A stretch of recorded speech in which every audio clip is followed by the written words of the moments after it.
Kembali lagi di UKS Podcast, ulasan kritis siswa. Gua Rafidin. Gue Naysila. Nah gengs, jadi kali ini UKS Podcast bakalan ngebahas suatu sejarah yang benar-benar bikin geger dunia banget. Kalian pernah dengar gak sih di TikTok kalau misalkan ada satu kalimat yang katanya diucapin sama Marie Antoinette alias Ratu Prancis pada saat itu, yang kalimatnya tuh kayak gini, let them eat cake. Nah, kalian tau gak kalau misalkan dari satu kalimat yang bener-bener sederhana itu, dari kayak let them eat cake, itu tuh muncul sebuah kemarahan rakyat Prancis yang akhirnya menjadi sebuah titik awal salah satu peristiwa yang paling besar dan bersejarah banget di Prancis, bahkan sejarah dunia, yaitu Revolusi Prancis. Nah, hari ini UKS Podcast bakalan ngebahas gimana sih sebuah ucapan yang sesederhana itu menjadi sebuah peristiwa besar, dan apakah emang benar-benar karena cuman perkataan let them eat cake aja, atau ada hal-hal lain nih yang menjadi pendukung dari munculnya atau terjadinya sebuah revolusi Prancis. Nah, kali ini kita bakalan ngebahas bareng siapa nih Rafidin? Kali ini kita akan membawa dua narasumber siswi SMA 54 Jakarta yang tahu seluk-beluk dari revolusi Prancis. Nah, dua siswa ini tuh benar-benar jago banget nih gengs di sejarah, apalagi di pelajaran sejarah. Maka dari itu kita ngundang mereka berdua nih supaya bisa kita belajar bareng dan diskusi bareng. Emang bener ya kalau misalkan sebuah revolusi Prancis tuh terjadi karena Marie Antoinette bilang let them eat cake doang, atau ada hal lain? Oke. Hai guys. Gimana nih kabarnya? Baik. Oke, emang benar katanya kalian ini adalah dua siswi yang jago banget di bidang sejarah. Betul. Iya nih, kita pernah memenangkan dua Olimpiade OSN tentang sejarah. Wah, keren banget ya. Berarti kita emang gak salah ngundang sebuah narasumber untuk diskusi kali ini nih Rafidin. Iya. Nah, kita mau nanya, emang benar ya kalau misalkan sebuah insiden besar, yaitu revolusi Prancis, pasti kalian tahu dong revolusi Prancis itu apa? Ya. Nah, emang bener kalau misalnya revolusi Prancis itu terjadi karena Ratu Mary itu mengucapkan sebuah kalimat simple yang bikin rakyat Prancis tuh marah, kayak let them eat cake. Itu bener gak sih? Benar, kebijakan yang dibuat oleh pemerintah ini sangat menguntungin mereka sendiri ya. Bener banget. Kalau nggak salah itu namanya kebijakan feodalisme bukan? Iya, kebijakan feodalisme bener. Benar. Oke, berarti inflasi di Prancis ini tuh terjadi karena apa nih? Apakah cuman karena si pemerintahannya boros aja, atau karena ada hal lain yang menyangkut sebuah inflasi Prancis ini gitu? Sebenarnya penyebab utamanya itu bukan itu aja inflasi terjadi, karena pencetakan mata uang yang berlebihan untuk menutupi utang negara. Hal ini juga disebabkan izin nambahin, hal ini disebabkan dengan perang 7 tahun dan perang revolusi Amerika. Oh, jadi karena si Prancis ini kalah perang nih di perang 7 tahun dan perang revolusi Amerika. Akhirnya Prancis mempunyai utang yang benar-benar gede banget dan mereka harus menutupi utang tersebut. Nah, kebijakan yang dipilih sama pemerintahan itu adalah mencetak uang dengan besar-besaran sehingga terjadi sebuah inflasi. Nah, kalau misalkan nih kita boleh diskusi, inflasi yang benar-benar terjadi pada saat zaman itu, pada saat zaman Raja Louis, itu inflasi yang seperti apa sih, dan bagaimana nih keadaan sebuah rakyat Prancis pada saat itu gitu? Rakyat mengadakan demo, tetapi mereka tidak mendapatkan hasil apa-apa dari kerajaan, dan bahkan pihak kerajaan malah mengadakan sebuah pertemuan atau makan-makan di saat mereka tahu warga miskin di krisis ekonomi yang tidak baik-baik aja.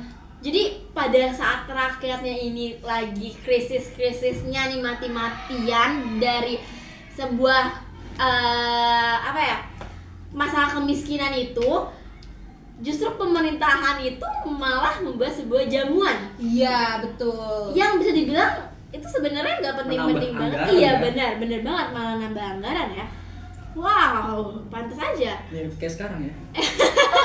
Dari negara mana ya? dari negara Asia. Yang cluenya ini ya merah putih itu ya. Nah, berarti bisa kita lihat bahwa sebenarnya revolusi Prancis atau ya sebelum revolusi ini pecah, inflasi ini terjadi ya memang karena pemerintah itu sendiri, Iya, gitu. betul. Yang disebabkan dari pemerintah itu sendiri. Gitu. Nah, yang aku tahu dari sebuah jamuan itu katanya rakyat tuh sempat demo kan di depan gedungnya, Iya, di benar. depan istana. Dan ada satu, kita bilangnya apa ya? Kalimat Iya, kalimat yang dilontarkan oleh oknum yang katanya justru Marie Antoinette itu menanggapi demo mereka dengan sebuah kalimat let them eat cake. Nah,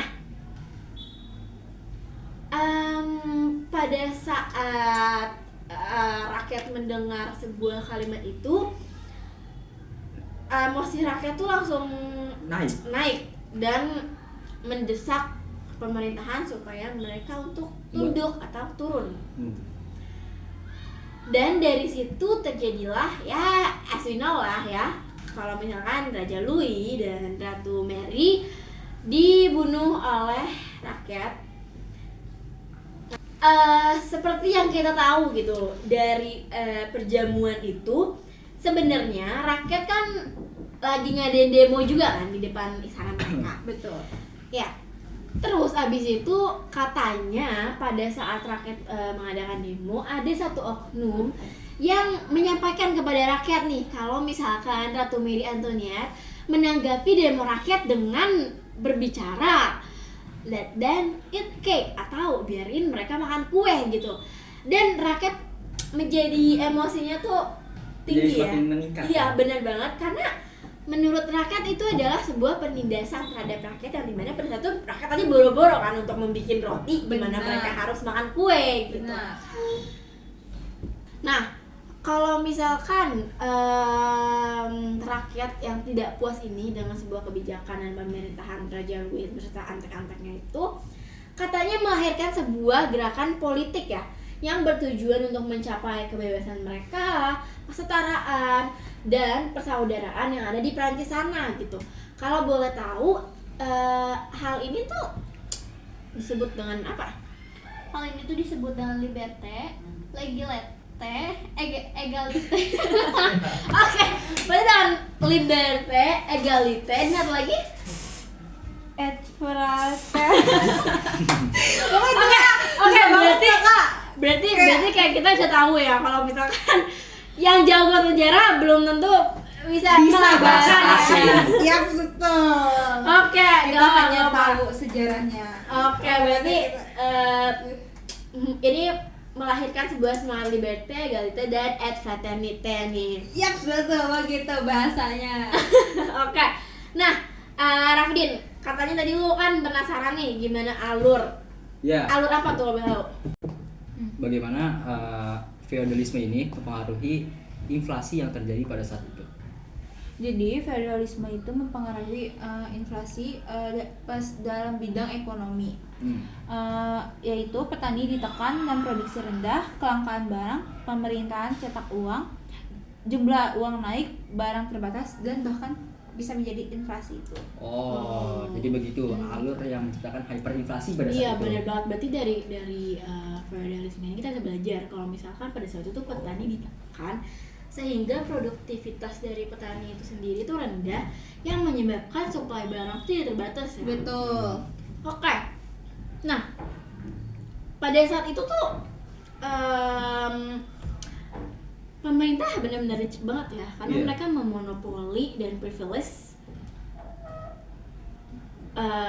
Kekayaan alam ya. iya benar banget saya bilang seperti itu, dan saya bilang kekayaan rakyat juga ya. Iya. Karena kan rakyat yang ditindas gitu, sehingga pada saat itu bangsawan yang menguasai sebuah distribusi dan harga, sehingga banyak banget pemungutan tambahan ya kan Iya. dari segi aspek ekonomi itu, dan ini menyebabkan sebuah ketidakadilan distribusi kekayaan pada masyarakat. Nah, Jadi feodalisme ini yang menyebabkan inflasi secara tidak langsung ya. Iya betul. Terus menurut kalian guys, apakah revolusi Prancis ini bisa terjadi di masa sekarang? Sebenarnya bisa ya, karena kan yang tadi kita bilang apa ya? Kalau misalkan hal itu tuh terjadi karena ya kebijakan dari pemerintah ya, yang bisa dibilang cukup bobrok dan gak mementingkan bagaimana Rakyat. kondisi rakyatnya ya.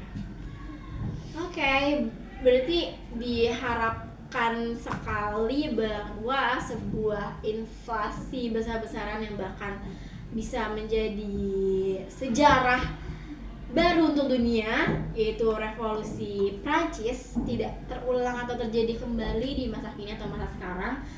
Karena di negara kita pun juga pernah kan terjadi sebuah inflasi pada saat 1998, dan semoga diharapkan tidak lagi negara-negara yang benar-benar Mengalami hyperinflasi iya, lagi. betul seperti itu. Terutama di bagian ekonomi. Benar bang. Inflasi ekonomi. Boleh itu untuk membenahi revolusi Prancis itu ada banyak banget. Yang pertama dari politik, hukum, ekonomi, sosial maupun militer. Kalau dari politik itu membentuk konsultan kekuasaan yang dipusatkan, tetapi pejabat diangkat berdasarkan kemampuannya. Terus yang selanjutnya itu ada hukum, membuat kode telepon atau kesetaraan di depan hukum, hak milik, hapus feodalisme.